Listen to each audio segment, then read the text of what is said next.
Bonjour, l'observation de beaucoup de fêtes en même temps autour de la jeunesse sportive de Kabylie en cette fin de mois d'août laisse à penser que des manipulations bien orchestrées y sont derrière et les rend suspectes. Une chaîne de télévision diffuse un reportage d'un joueur avec les couleurs du club alors qu'il n'a jamais été dans ses effectifs. Il s'agit d'un faux et usage de faux, clame la direction de la GSK qui se réserve le droit de saisir la justice pour les dommages causés au club et à ses sponsors.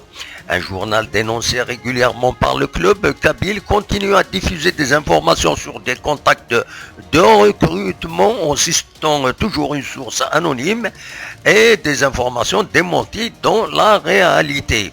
Une libération de joueurs qui n'a pas été du goût de certaines pages Facebook, leurs administrateurs, a été suivie par la publication de rumeurs de toute nature.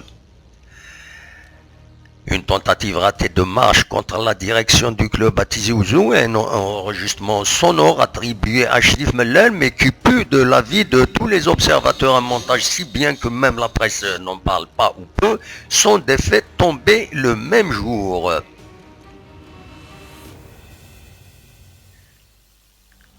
Heureusement pour la GSK, il y a le Covid-19 qui empêche la reprise du championnat. Sinon, observez dans quelles circonstances va évoluer l'équipe, réagira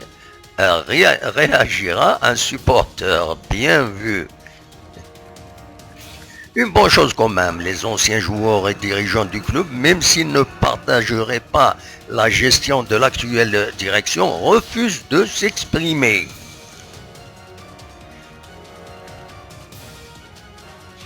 Un animateur de télévision a expliqué tout son désarroi à trouver quelqu'un à inviter à son plateau. Il refuse tous en nommant quelques-uns et ils sont nés étonnés. Les anciens savent qu'en ces circonstances troubles, seul leur silence va protéger la GSK jusqu'à ce que la situation s'apaise. Et elle s'apaisera, mais il va bien.